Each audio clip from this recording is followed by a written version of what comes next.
Oh, hello you. I'm Jay and that's Sean and we watch movies.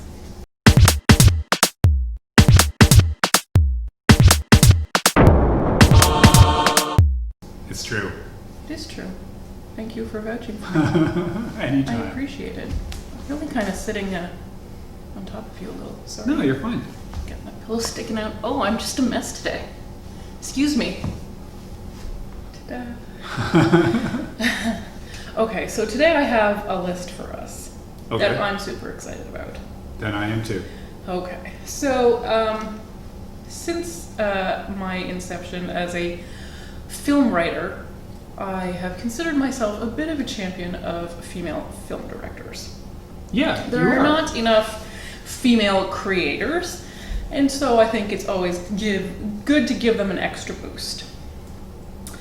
And we have been talking about Black voices and Black stories and how important it is to have especially female voices coming forward.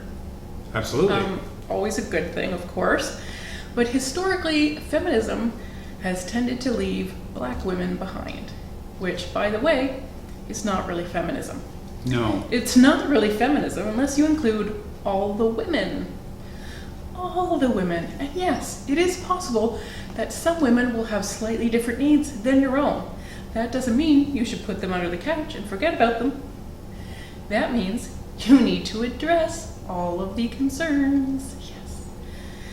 And I think that has been historically a fault of feminism. Historically, that's a fault of a lot of stuff. Because Granted, democracy doesn't yes. lend itself to that. That is right. And even today in 2020, it seems that some women want to still leave other women behind, and I'm looking at you, talking about our trans sisters. Guess what? A trans woman is a woman. She's a woman too. She needs to be included in feminism. So, being how we are trying to be allies in the Black Lives Matter movement, and since it is also June, it is Pride Month, I have a little list of my favorite Black queer women in Hollywood. Okay, that's a cool list. That is a cool list. Oddly for me, it is a list of all of my girlfriends, basically. I don't think that's I hard. did not have to work very hard to make this list. Yes. So, number one, in no particular order, number one, Tessa Thompson. There you go. Of course, Tessa Thompson. So, she was outspoken about Valkyrie, her character from Thor Ragnarok, and Avengers Endgame, I suppose. And soon to be Love and Thunder. That's right. Hopefully some Lady Thunder. Ooh. That's right. She has always referred to Valkyrie as bisexual. Marvel has not backed her up, and Disney has not backed her up. She is not an out character as of yet. I think the first out character will come in the Eternals, it seems like. Brian Tyree Henry. But she has always described Valkyrie as bi. Much like John Boyega and Oscar. Oh, yeah. You know how they had, like, for Star Wars. Star Oh my Wars. gosh, I'm losing my words. Yeah. Had a flirtation between their two characters. Because Disney's afraid to declare itself on these things. So people are just outing their characters, and that's kind of special. Yeah, I think it is. So Tessa Thompson is herself bisexual. She is also crazy, crazy, crazy talented. Absolutely, she is. So we have loved her in, I mean, everything she's done, but I mean, there's a lot actually on this list for such a Creed, of course. Creed. Annihilation, really big on Netflix. Yeah, Sorry to Bother You, of course. Yes. We were talking about that recently. Men in Black with Thor. Chris Hemsworth. So she's just been in a whole lot of stuff, some really, really big stuff. Take her all the way back to Veronica Mars. Oh my gosh, go Sean. And she's been in some smaller stuff, often with Janelle Monae.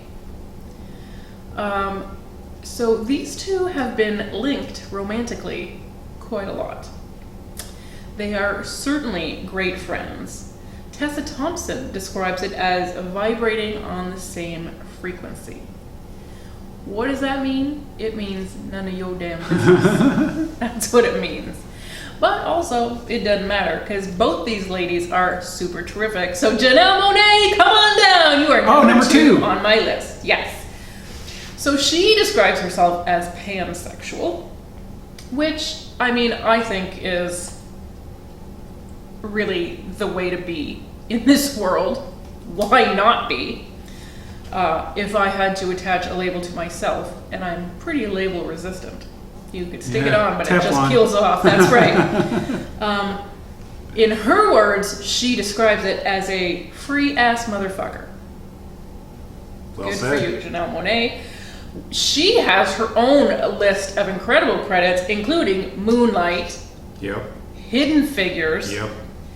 Harriet, Oh yeah. an incredibly scene-stealing little moment there. She is A small but very important Very pivotal important. role. Woof. Good for you, girl. And we just watched her on Homecoming. Yes, It's on Amazon season 2. Prime. She is season 2. So, she's great. And that's not even talking about her music. Her wonderful fashion sense. She is a gift to any red carpet she has ever walked. She's never not off. Get out of the way, Lady Gaga. Janelle Monae. No, it's true. It's true, Like, though. she is a living piece of art. Love it. Also on the list, Sasha Lane. Now, she came out of nowhere in American Honey, and everyone just kind of woke up and went, what? Okay, Sasha Lane, learn the name. Then she followed that up with the miseducation of Cameron Post. She was recently in Hellboy. I never saw that. I know. I'm proud of you. Yeah, I thanks. continue to be surprised that you never land on it too long on Amazon Prime. It is on there. I do see it. I do get the sweats every time you scroll by. So far, never pressed play. How can you remake and reboot the Guillermo del Toro 2 that he had? It doesn't make sense. Yeah, it does not. Does that usually stop you from watching nonsense? No, it does not. It's true. No, it does not. I guess I drew the line here. Yes. But Sean and I know her and love her, of course, for her work in Hearts Beat Loud, which you have heard us sing about before because we love that friggin' movie. Yes, we do. Starring Nick Offerman and Kiersey Clemens as a father-daughter duo who, to deal with his like empty nest anxieties, he tries to keep her home a little he's longer gonna start a band. by starting up a family band with her. Which is a great transition to number 4 on my list, Kiersey Clemens. There we go. Oh my god, I love her so much. I loved her from the minute I saw her in Dope. If you haven't seen that movie, you better check it out because it is. And it's on Netflix. There At you least go. in Canada. Thank you, dear. So Kiersey Clemens, the lady, the actress, the powerhouse, does describe herself as queer. She was in Flatliners with Canadian queer Ellen Page. Ellen Page. That's right, Sean. Oh, look at you jumping in. Yeah. She actually had a human role in Lady and the Tramp. Who had a non-human role? Tessa Thompson did it. That's right. She was the lady. That's right. She also was a voice recently in Scoob. You can see her on Transparent. You can see her in Angie Tribeca. And very soon, she will be in the upcoming horror thriller movie Antebellum. So that is slated for an August release this summer. So we'll see. We'll see. Who is she in that with? Janelle Monae. That's right. We won't go all the way back up the list. But these ladies like working together as much as I like seeing them in absolutely everything. Next on my list, Amandla Stenberg. Oh, yes. Amandla. What Yeah. a beautiful name. It means power. I know that because, like, I think we see her at a lot of festivals, and people really want to like introduce her that way. It's a good introduction. You have a beautiful name like that. Yes, please do. Kudos to her mother for that. So people got to know her when she played Rue in The Hunger Games. Sean, I know you loved her in Everything. She was like confined to her house. Oh yes, because she had she's allergic to everything, including air. Everything. Yes. Of course, at the festival I was talking about, we saw her in The Hate You Give, which you should watch. It's very good, yes, and it is playing for free on Cineplex. Oh my gosh. And she is currently on Netflix in The Eddie. That's the Damien Chazelle series. So she is an activist from a very young age. Well, she is very young. Yeah, it's true. She is young right now, but she's been an actor for a long time and an activist, well, possibly even longer. And she, I think when her career was starting out, because journalists think they should ask young women about this who are not even the age of majority, she identified as bi. Now she identifies as gay. So she has looked deep inside her heart and realized, yeah, no, that's what I mean. I just love women. So good for you, Amanda Stenberg. And last but not least on this list is Lena Waithe. Oh, yes. Yes. I mean, isn't she friggin' wonderful? She is. She's very talented, multi-talented. In front of the camera and behind, of as course. A lot of these women there are a lot of multi-hyphenates on this list, that is for sure. So Lena Waithe was the first black woman to win an Emmy for writing comedy. She did that on the series Master of None. Aziz Ansari, Netflix. That's right. Thank you, Sean. You're welcome. So her winning episode was Thanksgiving, but she actually appears in the series as well. Which She's is like his best friend. I want to say probably how we knew her first. Yeah, because that is the first time she's in our faces, in front of the camera. That's right. But wider audiences may have caught her in Ready Player One. That's right. That's right. She is the main buddy in that movie. She plays H. Of course, she has appeared in Dear White People, the TV show, as well as Westworld. Who else was on Westworld? Tessa Thompson. Tessa Thompson. That's right. I forgot. Gotcha! She wrote Queen and Slim. Yes, she did. Also a worthy movie, and I think it's on the list. Also on the list at Cineplex, absolutely. Thank you. So in her acceptance speech, when she won the first Emmy for a black female writer, which is kind of crazy, but she did it, guys. She said, actually, it's the things that make us different. Those are our superpowers. So she is standing up there, not afraid to be who she is, and telling other young, black, possibly queer women, come out and be who you are and be proud. Because guess what? You can do it. You can get it done.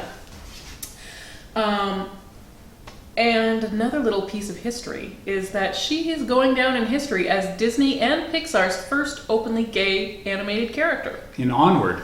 That is right. She plays a police officer. I believe the only non-centaur one that we see. She's a cyclops. That's how you'll know her. It's the one eye, no horse butt. And it will come up. Don't worry, it will come up. Yeah, so I mean, that's kind of a knock on Disney. Yeah, it is. It's 2020. How is this the first one? Well, and this is just a bit character. It's a in very one scene. Bit character. So bit, they were able to trim her out for markets that didn't want any gay characters. And they did, which I think is sad. It almost doesn't count then if it you're towing that line. That's right. So... Do better. Do way better. Way better. Ow. I mean... She's a very minor character. She has one throwaway line that references her girlfriend. In some markets, they just call it her partner, and in some markets, clipped it right out. Yeah. But anyways, it is an achievement for her, and she ought to be the voice of that. It is. I have no problem with that character. No, of course I not. just think it, as I think we're both saying, that's not enough, Disney. Like, you can't just have that as a possibility if people feel up to it. Yeah, well, they want to play both sides of the fence, and they want then you're on to, the wrong side not of the lose. fence. Exactly, that's the thing. That's what we're learning, right? There's only one okay side in all of this. There's only one. So if you're not on it, you're not on it. Anyways, this list of lovely ladies, all worth checking out for any reason at all. Whatever because they're they're in. always good. Yeah. Yes. That is I cannot think of one performance on that list where I'm like, they kind of phoned it in. Doesn't happen. That's right. And the world is a better place for having them in it and telling their stories, whatever they may be. So thank you, ladies, for all your work, and thank you, all of you, for tuning in today. Thanks for watching. Bye. Bye.